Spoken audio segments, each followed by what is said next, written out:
One of the things that drives me crazy is people going to France and Italy because they think the food is so much better. There are a million reasons to go to France and Italy, but I think you can eat better in the Hudson Valley than most parts of France if you're just eating locally. 25 years ago, we didn't make our own cheese. We make great cheese here now. We are raising great animals. We have great fruits and vegetables. I wish people would discover America. I am really tired of hearing about how great the food is everywhere else when we are overlooking how great it is right here. When we found this piece of property, I said to my husband, I really don't want to build a house. And he said, well, you just have to go up and look at the piece of property. I mean, what happens up here is you start getting view lust. There's nothing like living in a landscape. It's heaven.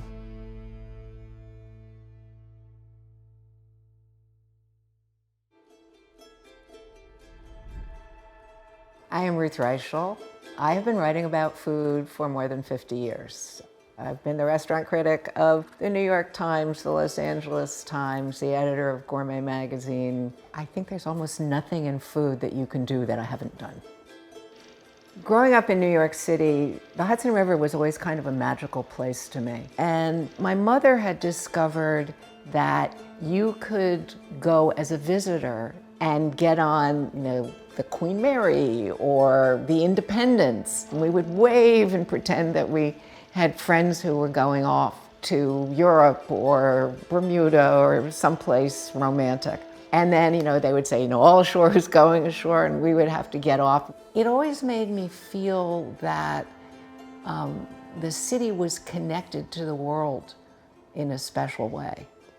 In thinking about this Lindblad National Geographic voyage, I've really been trying to think about what I would like people who are not familiar with this area to discover about it. Artists have always lived up here. I mean, there is a Hudson River School of painters. You can come up here and you can live this very rural life, but you can also go to theater, music. It has always been a bastion of culture. The story of the Hudson River is such an important story for all of us as we're facing the way things are changing. When we first moved up here in the late 90s, Hudson was a dying town. And, this river was abused, it was polluted, and one of the things that is just incredible is watching how, as the river has been cleaned up, every town along the river has come back to life.